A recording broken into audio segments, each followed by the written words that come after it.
Hi, guys. Welcome to Fearlessly Unfiltered, where the truth has no filter. For most of you that know me, I'm Desiree, and the one person I've talked about a lot through these podcasts is Alec. This is my fiance. He's going to be joining me today, and we're just going to be answering some questions that have been sent in and questions that I've kind of come up with about our relationship and planning our wedding and where we are in life, because I know a lot of people have been asking about them. So let's get started. To start off, we met in 3 years ago, 2023. Yeah, 2023. We lived in California. We moved in a few months by Christmas time. We started dating in February. We moved in by Christmas together. And then on our first date, he ran a red light. He'll never live that down. Incorrect. That is correct. That is correct. And we almost didn't date because I kept canceling our dates. So here we are now. We're getting married. He puts up with my annoying ass. So that I'm appreciative for. So one of the first questions that has been asked is, when you think about relationships, what's something you used to believe that has changed?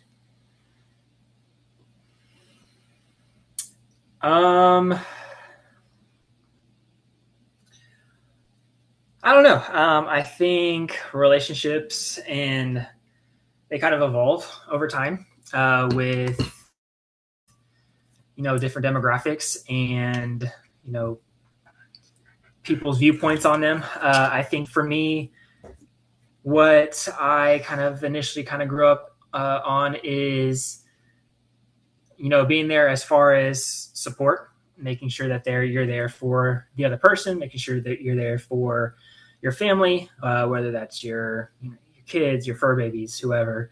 I think that is a big thing that I kind of grew up on. I've moved a few times. I don't know how much you guys know of me. Possibly a lot, but I don't know. Not your childhood. Okay, well, I grew up in the Midwest. I grew up in Ohio. But I've lived in North Carolina. I moved back to Ohio. I then moved out to North Carolina, probably the biggest change in my life. And then somehow, some way ended up in Idaho. I don't know why. I feel like I got dragged here, but that's another story. But along the way, what you learn is that family is not always who you grow up with. It's also people that you get to know along the way. And so I've learned that Desiree's family has also become my family in a good way and an interesting way. We're very odd ones. Mason family is not one to trifle with. No. But so with that, growing up in having kind of those different environments on, having different, areas and of moving and getting to know different people and getting to know how my parents, dealt with change is probably one that I have kind of seen, but also am learning to this day that you can't, change is inevitable. It's kind of how you react to it. And sometimes things just happen that you couldn't foresee, like the move to Idaho. But that would be... it happened very quickly. Not that quickly. I feel like it was quickly. I did not have a lot of time to prepare. The discussions were made well before I was aware. So, I think for myself, when it comes to, my beliefs that have changed, watching my parents grow up in the environment that I was in and watching my grandparents, they both were married for, 50 years.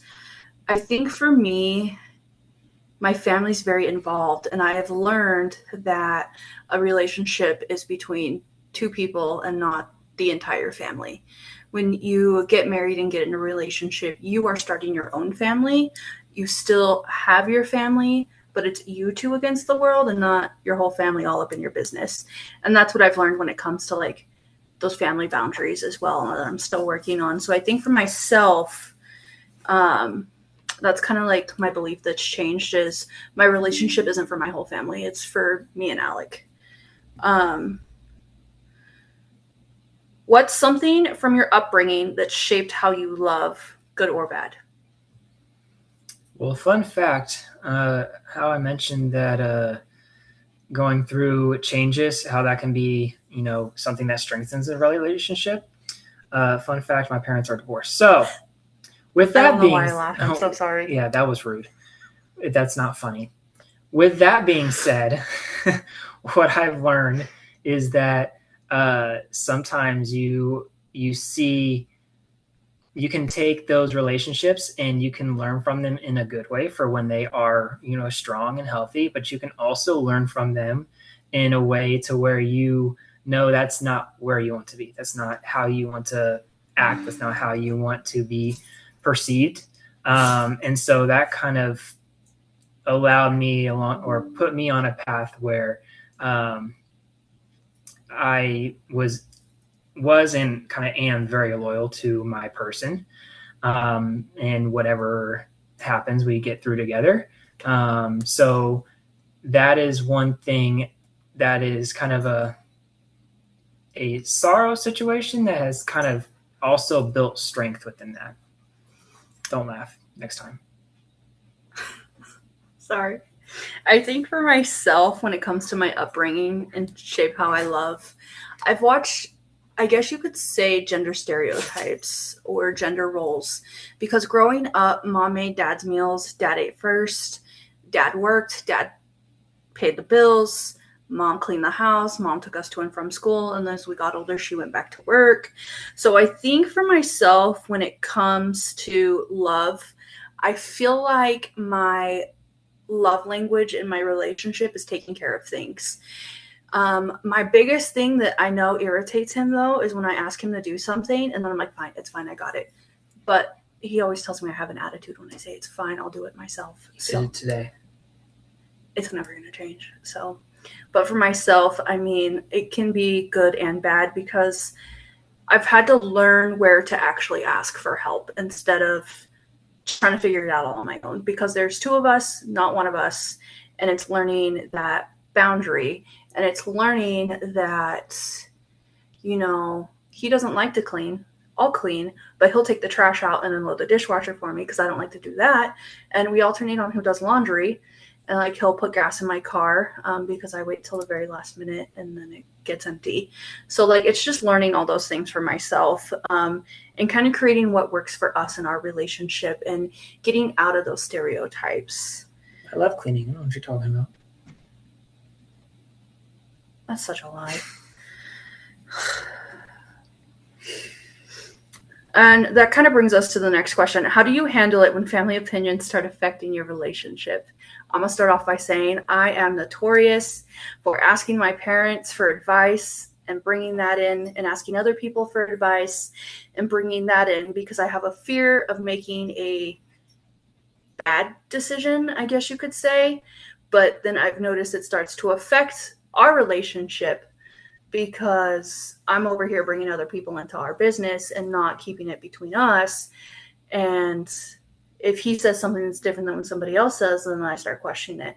So my advice with this question is your relationship is between the both of you. But from your perspective, what does it look like when, family members start coming into those decisions? My family members don't come into my decisions. For one, I make them for myself, and then they'll know about it. It's more so, what does your family members, how they react to my decisions? So it's more of a double-edged sword on your end. For my family, it doesn't. We have Your mom does have opinions, though, sometimes. Yeah, but we've learned to come up with boundaries. They will insert their opinions. My mom has no boundaries. But at the end of the day, it's, whatever my decision is, they're going to respect. And if it's, a sucky one, you live and you learn. You make mistakes, you grow from them. And then you'll go back and say, you know what, you were right, and you humble yourself, and then you learn from it. But as far as how it impacts how I make my decision, how I live my life, my family kind of understands those boundaries. We've kind of lived with those boundaries growing up. We are not in the same era of, everybody's opinion or everybody's business is everyone's opinion. I think, however, though, the only one that I really don't mind bringing in lately is my brother. And it drives Alec nuts, guys, that I will listen to my brother, but sometimes I don't listen to him. And I don't know why it is, because, like, I trust this man with my life. I don't know. He says the same things. But I'll sit there and maybe it's because my brother seems kind of intimidating. I don't know what it is, but I never used to be close to my brother. But now I'm able to, like, build that relationship and have those conversations with him. But, like, him and Alex say the same shit, and I don't know why. But my brother's about the only person lately that I'm okay now with bringing in to conversations, because I just feel like growing up with him, I love him to pieces. He was not as smart as he is now. So. Define smart. I hope he hears this. I hope he does too. But I think for me, I think bringing my brother into it, I'm okay with. I still ask my dad for opinions here and there. My mom will make sure that I know her opinion, but I'm also the same way. I will voice my opinion. If you ask Alec, I'm mean. So there's that. I don't think I'm mean. Okay. He said I'm aggressive. No, you said you're spicy. I am spicy. I take after my mama.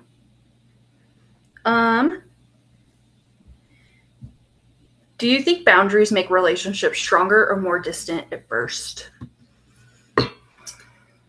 For me personally, I think building boundaries is basically, part of your building blocks in a relationship. When I start things, I kind of just laid out there to say, hey, here's who I am. Here's kind of like He was very honest. How I interact, how I react to things. Here's what I like. Here's what I don't like. And kind of. No. You never told me how you react, because I learned that the hard way. In what way? Like when I would say things or things would happen, you didn't have a good reaction at first. You had to learn. Okay. I'm a hot mess, guys. He had to learn. I have health issues. I'm spicy. A lot more other things. He had to learn. I'm also expensive. Okay. There are a lot of things that I did not understand fully getting into the relationship, for sure. But still, having those boundaries with the understanding of who you are as a person, that way you're not blindsided come months ahead where you try to then live with the person and then they're completely different than who you thought they were. Was I different? No, you were pretty upfront too. Nice. You were pretty upfront. Cool. Except you didn't tell me fully about how your family interacts, but that's, again, you got to learn for yourself. Yeah, I did. But he stuck around. So my niece told him. I was told no returns. He was. I was threatened. But, whatever. I was held hostage. I didn't hold you hostage. You could have left. No, your brother. Your brother held me hostage. Yeah, he doesn't like to deal with me sometimes. And then my dad shakes his head a lot, and then my mom calls me a dumbass. So I think we have a pretty good relationship. I'm really amazed with the relationship that you have built with my family, especially my parents, because I was really hesitant at first, because my parents are hard to get along with. And I was really nervous about my brother, because I thought he was going to be mean to you. That's because all our exes were dummies. That's true. We're all idiots. And very immature. Yeah, we did not make the best decisions. Well, yeah. I did not. I built the foundation. That's why. Yes. And I want to say Alec is the first one my brother ever actually met. And my brother came to visit about a month after Alec and I first started dating with all the kids, and Alec still stayed. He was very overwhelmed at first, I remember. Now I feel like you're used to it. I don't know if you're ever used to the kids, but sure. Well, they have no filters. They keep you on your toes. Yes. I think for myself, when it comes to boundaries, I kind of agree. It like builds that foundation and those building blocks because you kind of learn to navigate each other. I know one of my big things, and it wasn't really a boundary, but my thing was at first like no flowers. And I think that came from my ex. Every time he either abused me or cheated on me, he'd give me flowers. But now I'm okay with it, and Alec gets me flowers occasionally, or we go do things. I'm more of a take me out to eat type person. But I think those boundaries have helped build our foundation. And I feel like as we've gone on in our relationship, we find different boundaries, like for ourselves, that has also helped us continue to grow. Do you agree? That we have found more boundaries? Yeah. Well, yes. As you grow and you learn more about the other person, there are more boundaries that become relevant. Like I would say, like finances is a big boundary of yours, and I had to learn to navigate that. And then it was a huge argument at first. I feel like sometimes it still is an argument. I think that's the biggest thing that we argue about is finances. I'm a shopper. I buy dumb shit. I've gotten a lot better, I would say. Yes. I still feel like I drink a lot of Starbucks, but that's never going to change. So that's because I hope that you listen to me right now. But we're learning to navigate like every relationship, but we have those boundaries when it comes. Like I know he's like, you don't have to tell me what you're buying, but I will text him and be like, hey, I spent this on this. And then like, I don't know what happened to me, but for the wedding, I started like helping like budget things, like the cost of this and the cost of that, and looking for things on sale. Cause I don't think anyone understands how expensive weddings are. And he had no idea. So yeah, that was a shocker. What's something about relationships that nobody warns you about?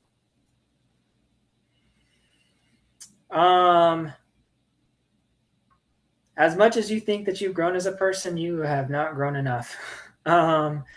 To be with somebody that you have to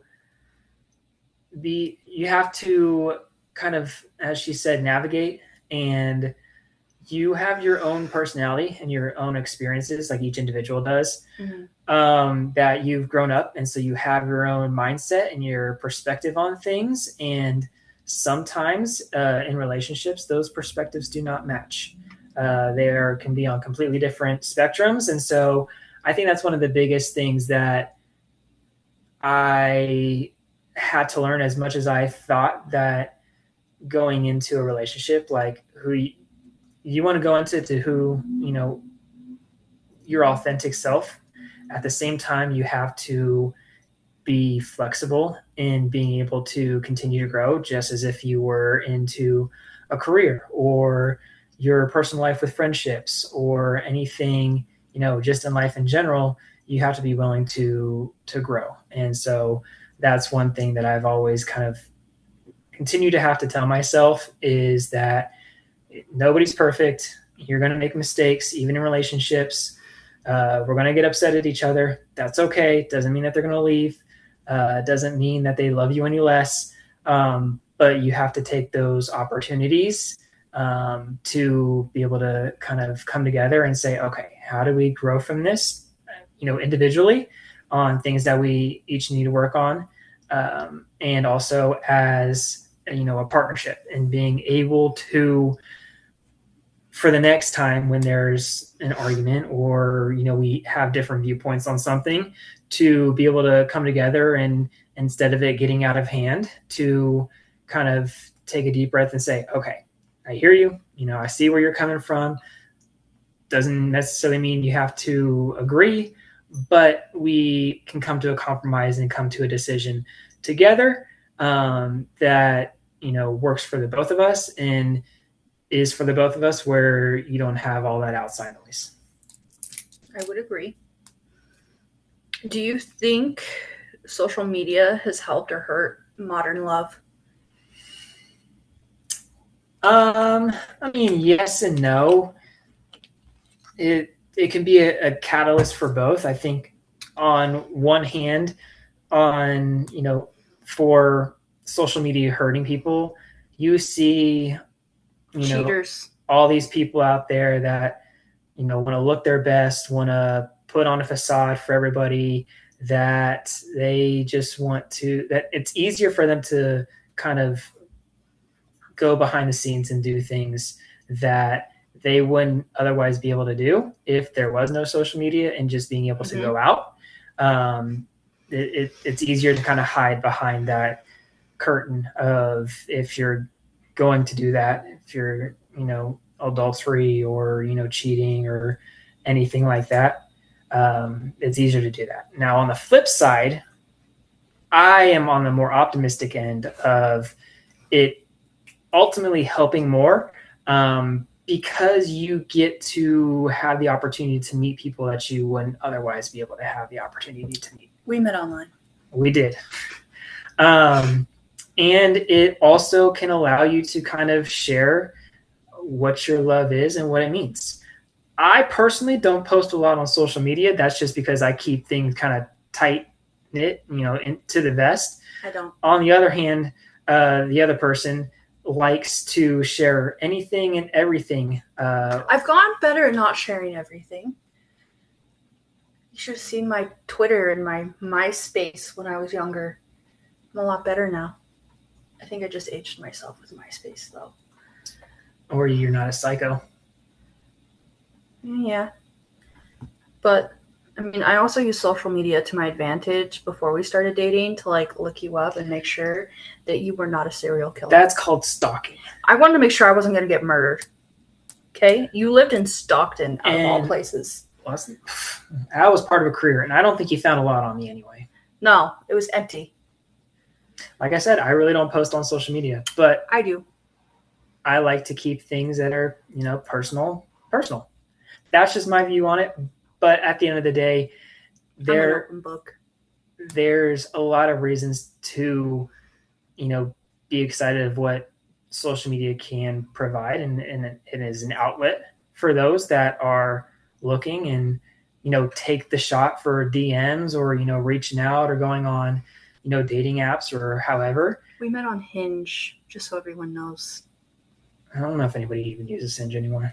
I have a friend that uses Hinge. I just helped him put his profile together. So it's still pertinent? Still a thing. It's cool. Turning into a little bit more like Tinder now for hookups, but.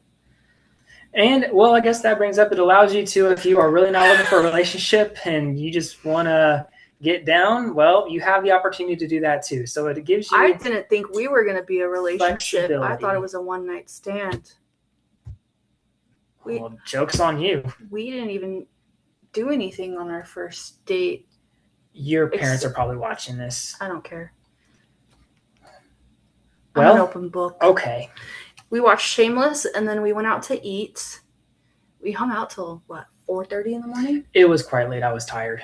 I had a long drive back. We lived about 45 minutes from each other. So, but. I'm surprised your parents didn't kick me out, to be honest. My mom knew you were still there.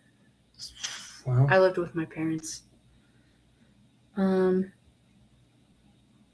see. What's harder, finding love or maintaining it? Maintaining it. I would agree. Finding love is easy. If you find somebody that you're interested in, it's easy. Okay, finding a spark is easy. If you're interested in somebody, it's easier to start something up than it is to maintain it. You have your honeymoon period where you get together. Did we really have a honeymoon period? You were at work all the time. No, we did. We definitely did. We moved in a few months later. That's when it ended. But we moved in because you were at work all the time, and then I always had people over because you were at work, or I was working, or I was with my mom, or Modesto, because we moved in the middle of between where both of us lived. Yep, that's where it ended. And then I realized how much I had to take care of you. Yeah, I'm a hot mess. He's still here, though. It means he loves me. Yes. You seemed very hesitant when you said that. But okay. I would say maintaining love is harder. on my end because you are going to hit so many obstacles. And now I understand why people say when you get in a relationship, never stop dating, especially when you get married. Like my parents go on dates every Friday. And there's a difference between like going on dates and actually like dating. Like I think for me, like right now we've been going out to eat on like Saturdays. Or we'll plan an activity like his birthday's coming up. I'm going to take him out of town for his birthday. He has this bachelor trip, so we're going to wait till the beginning of August. But I think just maintaining it, because then you're going to get those struggles. Like for us, it's finances. We're going to hit roadblocks. We're going to not agree on things. So it's finding and keeping that spark in your relationship, I think, is the hardest part, but there's definitely a way to do it. And I feel like communication is a big part of that too. And again, growing and understanding the other person. Yeah. And being flexible. I still don't understand how you sleep in socks, though. That's what you want to bring up? I'll never understand that. Okay. A lot of people do, but all right. You're weird if you do. What part of the wedding are you actually excited for? Now, before we answer this question, it has been a shit show planning our wedding because we started in California. Now we're getting married in Idaho. We've had people drop out. We've had fallouts with people. We've had to figure out finances. We took us forever to pick a venue here. I know he enjoyed the cake tasting and the food tasting. I've enjoyed the decorations. Can that be my favorite part? No, that's the planning. What are you looking forward to and excited about for the wedding? The day to be here. I'm excited for... We have 70 days left. I'm excited to be able to celebrate. You have all of the logistics that go into it, all of the planning, all of the, figuring things out on the fly. It's been a roller coaster. There has been a lot of frustrations, disappointments. Arguments. It has not been easy, and that's something that you aren't necessarily prepared for. Going into something, you kind of figure that this is, one of the best times in your life, and you do learn who's there for you and who's not actually there for you. Yes. And I think that's the hardest part. And so you learn how to do things together when things aren't always going your way. And if he pouts, you let him pout. Look, everybody has their days. I have multiple. Everybody has their ways. What's that song? Everybody has those days. Everybody has their ways. Something like that. Is that what it is? Everyone knows what I'm talking about. Everyone gets that one. That's the song. Is it a Disney song? Pretty sure it was Hannah Montana. Yes, it is. It's Hannah Montana. Anyway, sidebar. So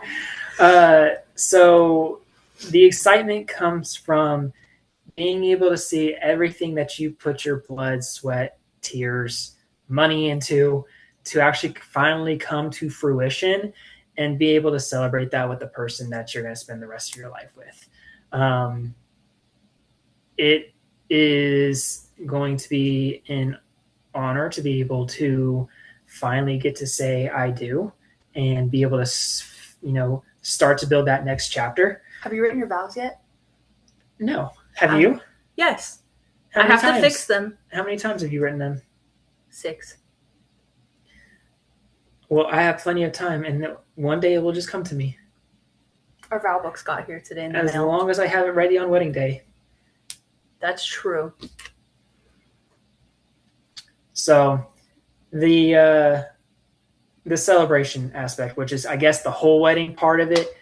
So I don't know if I have one specific thing. I think it's just... You're just ready for it to be here and get through the day and experience all of it.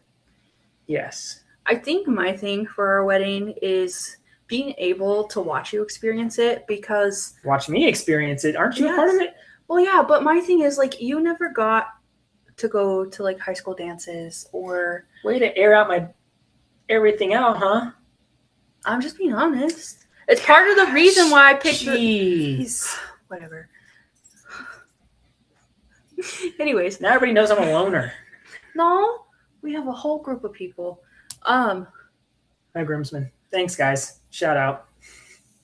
I'm gonna keep my mouth shut. I doubt any of them are gonna watch this, but anyway, shout out to those that had stuck around. I'll clip it for you so you can just send it to them. There's Okay. a little shout out. Okay. But I think for me, it's like watching you experience it, like the dance part of it. I'm excited for all of it. I think my big thing is I'm really excited for you to see my dress, because holding that secret for so long is really hard. Yeah, she sucks at secrets. And so my dress is at my brother's. He almost seen it because he almost opened the closet it was in at my brother's house looking for something. But I think I'm really genuinely excited to like show you my dress and walk down the aisle with my dad and kind of just have that experience. I think all the stress will finally go away with getting all the logistics together, like the music, getting all the crafts done, finish paint everything off. Still waiting for RSVPs to come in. So I think once we get there, like seeing our family, our friends all around us, those that can actually make it, and just being able to like celebrate us is what I'm really excited for as far as our wedding goes. I think having that moment of just kind of finally seeing each other for the first time, that first look moment, I think is probably going to be my favorite. Just to be like, have that final like weight off your shoulders to say, hey, we did it. We made it. Here we are. Now let's go enjoy this mother effing thing. Yes. Is that? You can cuss on here. Okay, cool.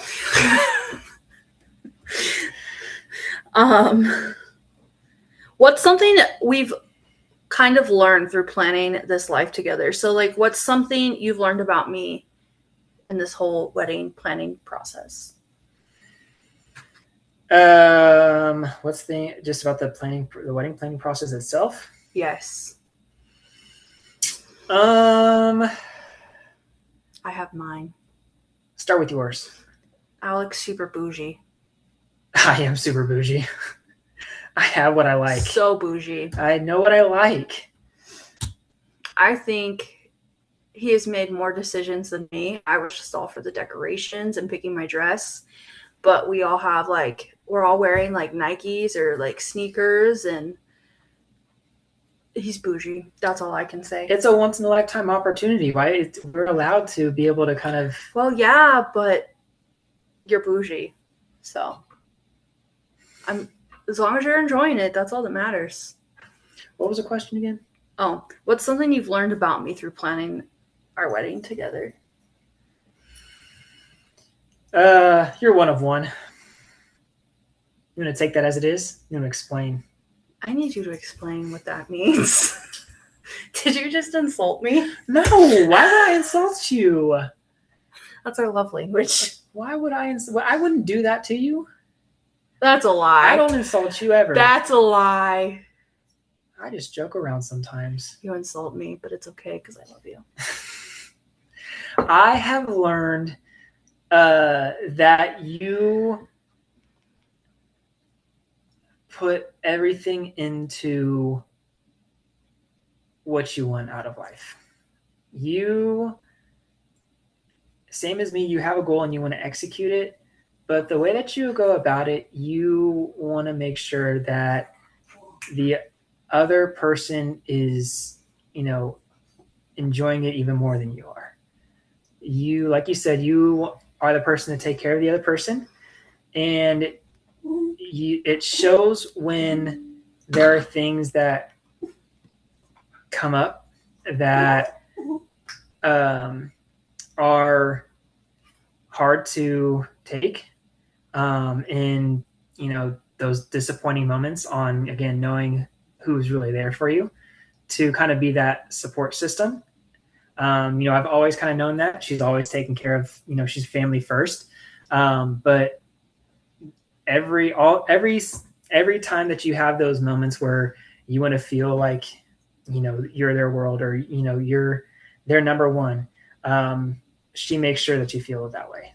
So when I said you're 101, I mean it in a positive sense, that you have the best soul in when you hold on to something, you are just like I am, you are loyal to a fault. You're gonna make me cry. You got to hold that for the wedding. I'm gonna be a mess. I already know. I don't know who's gonna cry more, me or my mom. I'm surprised you haven't cried already. Maybe you haven't asked enough personal questions. All right, I'll see if I can actually get it. What is something that I do that makes your life easier? You want a tissue? No. Are you sure? Yeah. Okay.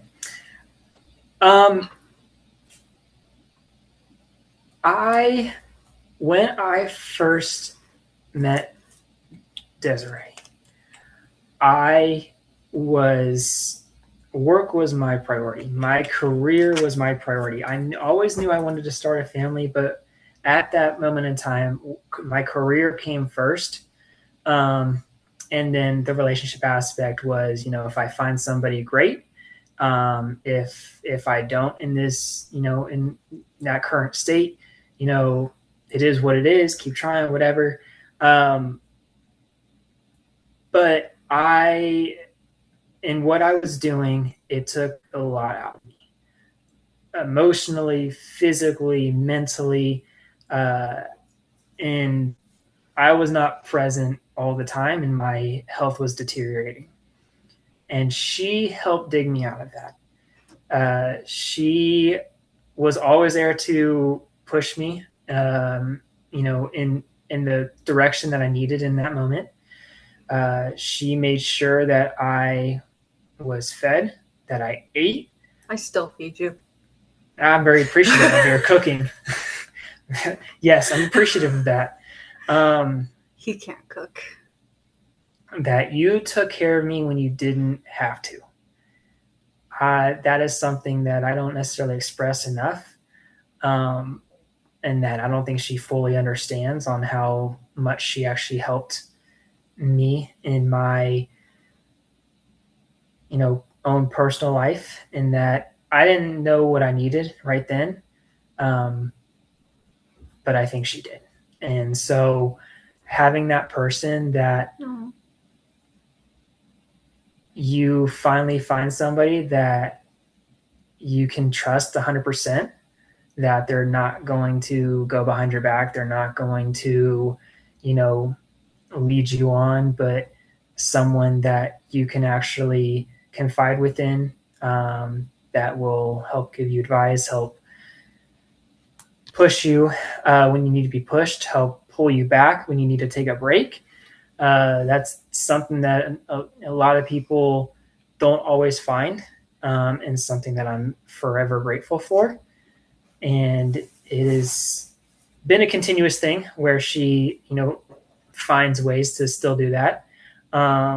But in that moment, I didn't know what I needed until I finally found somebody that was able to, hold me accountable when I needed it. And all my nagging paid off. And I think that motherly instinct that she always has in wanting to make sure that the people that she cares for are taken care of, she means it, and she will always have that innate capability of making sure that those that she loves feel it. And that is something that in my prior relationships I had not had to the full extent. So it took me a minute to kind of trust that was how she truly felt. And it's a nice feeling to be chosen by someone, and for them to make sure that you're at your best, and they cheer you on when, you have moments in life that, are achievements. So I know that's kind of a elongated answer, but I don't think she really understands the impact that she has made in my life, and how she's helped me through. Don't mind the dog. How she's helped me through a lot of difficulties that I didn't really necessarily know that were there. You're so sweet. I'm trying not to cry.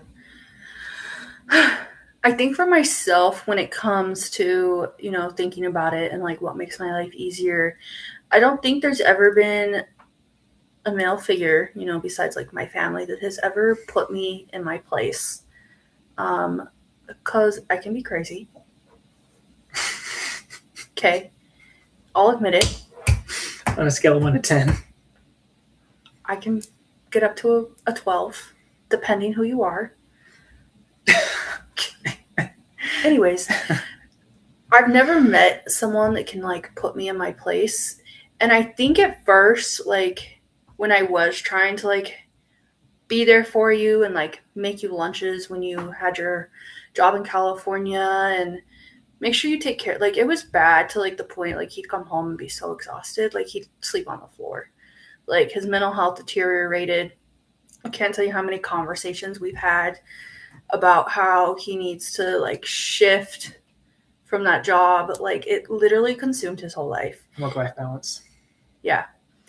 And I mean, I get where he's coming from. Like he focused so hard on his career, and now we're in Idaho. He's not doing his career. And he's made a lot of sacrifices for me. And I think that's one thing I'm so, so thankful for when it comes to, what makes my life easier is we're able to sit down and have those conversations. There's no judgment. There's just honesty. If I'm being a brat, like today I had an attitude and he called me on it. When I need help, he helps me, even if he doesn't want to. I think we both do things that we don't want to. But I think the biggest thing for me that makes my life easier is he has taken the time to understand my trauma and how I operate, and taken the time to get to know my health. And now he'll be like, you shouldn't have that. It's going to raise your blood sugar. Or like if I'm cramping really bad from like my endometriosis, or, I'm having a flare up, he'll go get my heating pad for me, ask me what I need before he goes to work. Like I've never had someone that genuinely takes care of me. And I've always had one-sided relationships. So to be able to build that two-sided relationship and have that person, and knowing that if I make a mistake, he's not going to judge me. Will he be upset? Absolutely. And I think if it wasn't for him, I probably would have relapsed and started hanging out with people I shouldn't have again. So like he genuinely like saved my life, because I think if I would have relapsed, I probably wouldn't have stopped and I wouldn't be here. Because when we had met, I started hanging out with the wrong crowd again because I thought I was doing good. And so just being able to transition over to just building our life together, like experiencing a lot of firsts with him, like my first serious relationship, like staying over at his apartment, he'd stay over at my house, like we integrated our dogs together, like we started our own little family, got our own apartment. And so just having that support system makes my life a lot easier, because even on the bad days, he still loves me, even if I don't love myself. And he reminds me and uses my words against me, which drives me nuts. However, he's not wrong. It's great, because then I can actually be right. He's right 99% of the time. This is on record. I'm going to use it. I'll clip it for you so you can. Thanks. Remind me when I tell you that you're wrong. Yep. There you go. But you said it. But I think for myself, I genuinely think like some people know that I'm like really spiritual, but I think God put us together for a reason, because he was able to save me and help me become the best version of myself and teach me. I wasn't by myself. I've never lived on my own. I had a lot of growing up to do because I lived with my parents up until we moved out together. So he had to deal with all that too. So just having him as a person, I think has been the best thing in my life for myself. And I don't think I could see myself with anyone else. So, Hope not. well, no, you're stuck with me. That I am. No returns.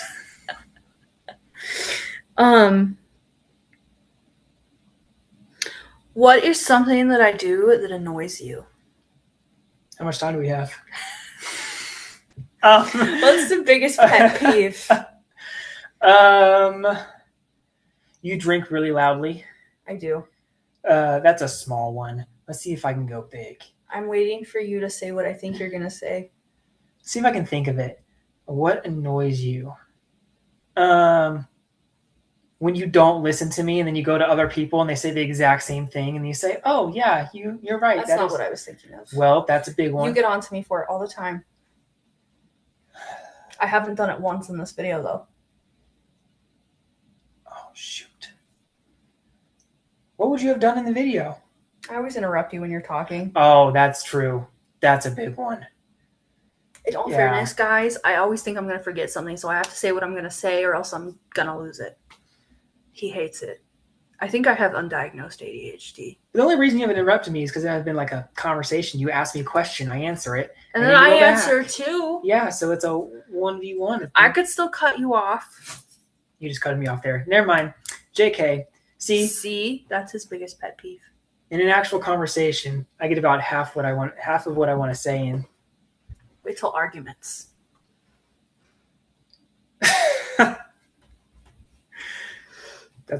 Yeah. I think for me... I wasn't done. I only said 2. You were only supposed to say 1. You said there was multiple. What was the question? Well, it's something that I do that's like... Oh, pet peeve. I had multiple. I know you do. The way you drive. He's a horrible driver. So fast. He gets anxiety, okay? If it wasn't for me driving to Salt Lake one time, we probably would have died because his wheel flew off his car and I was driving, and I think I handled it like a pro. All right, directions. There you go. I don't do directions. Directions. I know it's never eat soggy waffles, but unless there's a navigator, we're getting lost. I don't need you to know if you're going north, east, south, or west. I also don't know street names. I need you to tell me, hey, there's an exit coming up. Please turn. Not turn after we have passed the exit. My brain says if it does objects. So like go down this street, make a right by the blue house, then go straight, and then make another right by the fence. I don't do street names. I don't need street names, but you may say it in your head, but then I go past the blue house and you say, oh, you're supposed to turn there. Yeah, you're right. Yeah. I'll stop there. Let's see. Well, I'm going to list 3 pet peeves. What are like my 3? He comes home and turns the TV on every night. That drives me nuts. Because then he watches Shameless. First of all, I offer and I go into the other room. I'm not going to tell you you have to go watch TV in the living room when you've worked 13, 14 hours. Okay, exactly. And then you say, hey, you can watch in here. Still doesn't mean I like it. I'm trying to go to sleep. You're up till midnight. But I like it dark and quiet. That's my other thing. He likes the TV on. I don't like the TV on. I only watch shows every so often, and I always binge watch the same shows like Criminal Minds or SVU or CSI. Okay. That's another one.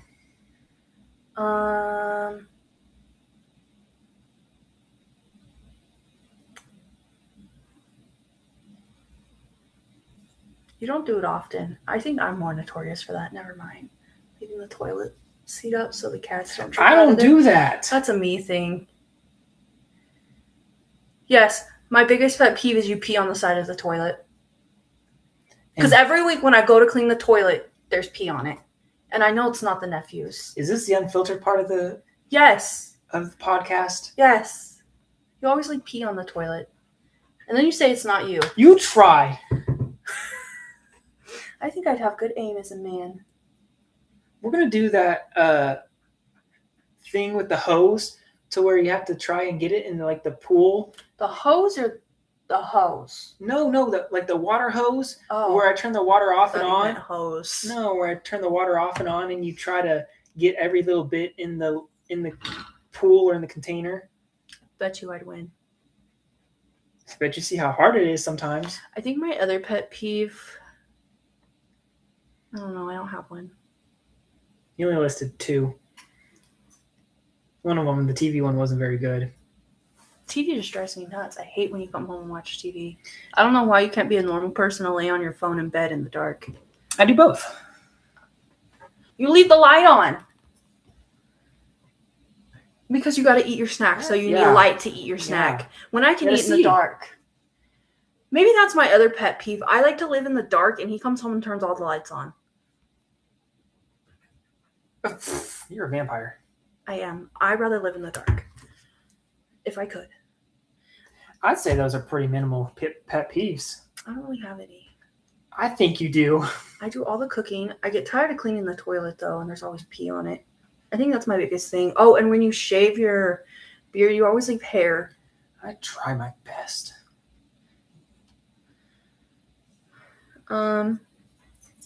What's something we handle really well as a couple?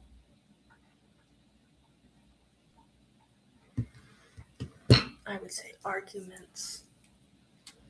Because I've seen people argue, and like I look at my past relationships, and arguments were violent or over the top. So when we have arguments, they're not as bad as I've ever experienced in my life. What is something that we handle really well?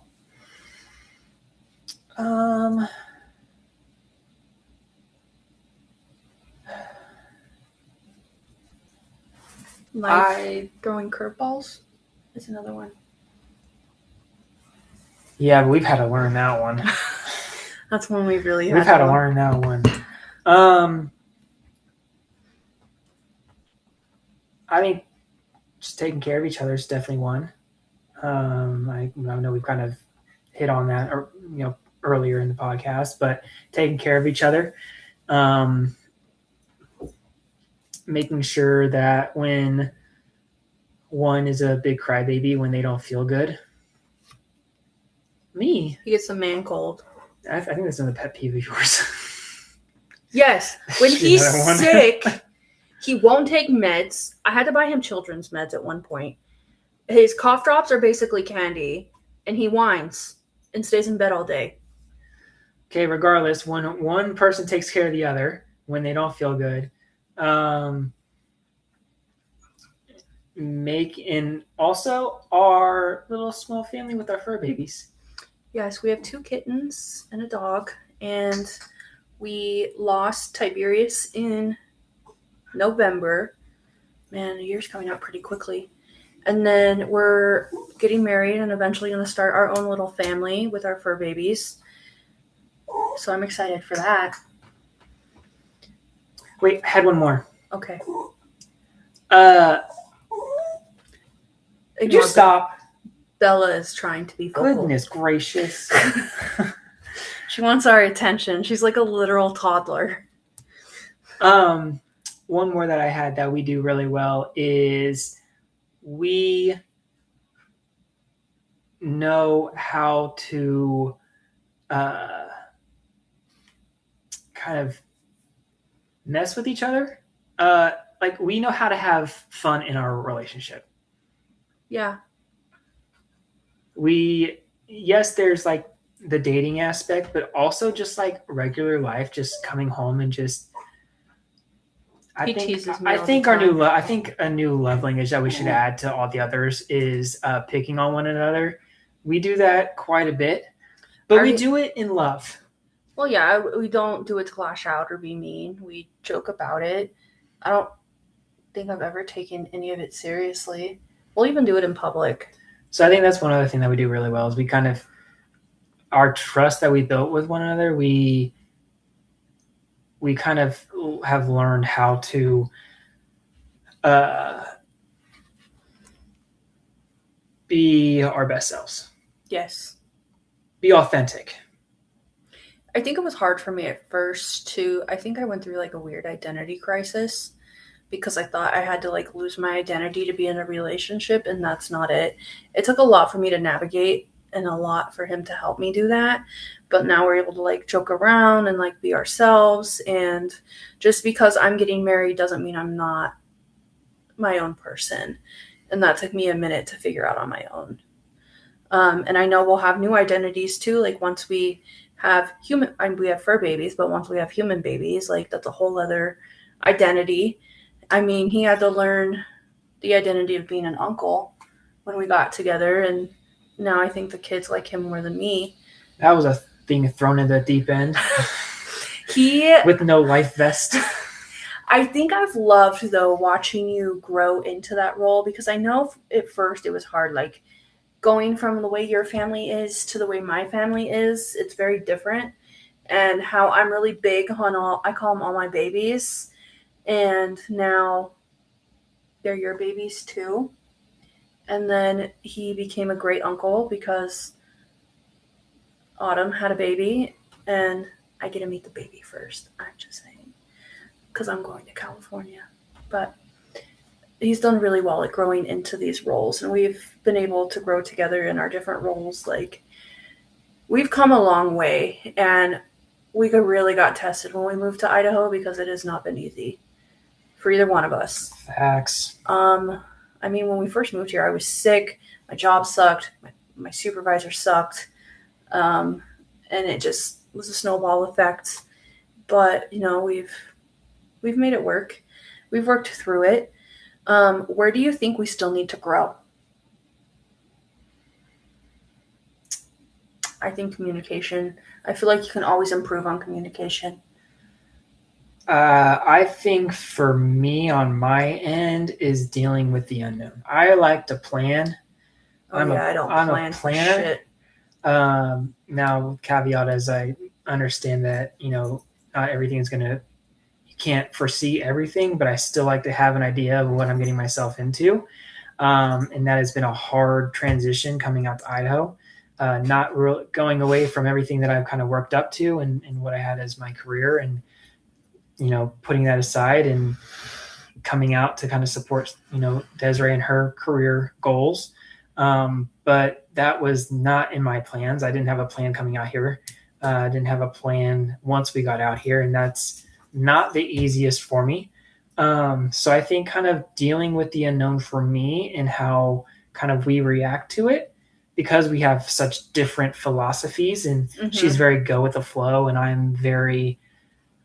I want to know what's going to happen, how. Here's so many questions. When, where, the logistical aspect of everything. And I think that's going to come with these other, you know, various different experiences that are going to come down the pipeline with. I'm excited for him to be a dad. Trying to have kids, and, you know, wherever, you know, your career takes you, wherever my next chapter in my career takes me, you know, whether we stay here for an extended period of time, whether we, you know, take a shot somewhere else, just things that you don't necessarily kind of foresee in your future that just kind of sometimes come along, you know, out of the blue, unexpected. And those are things that kind of help build that trust and relationship. And I think continuing to improve on how we communicate in that aspect and find our way, without it necessarily being one-sided. And I have my idea of how we should approach it. She has her idea and how she wants to approach it, and just kind of conflicting with it.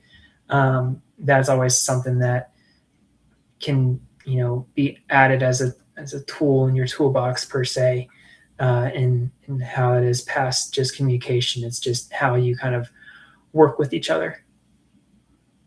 You said that very well. Thanks. I'm a philosopher in my past days.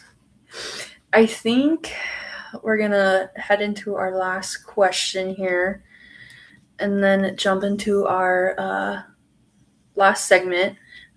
What do you want people to understand about us that they might not see when they see us online, or see us talking here, or see us in public?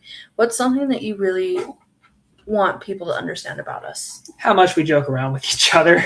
We're not serious. I don't think that's really gets shown out in the open, unless you are like, unless you're close, family, unless you're very close. Yeah. It doesn't really get portrayed that much across social media.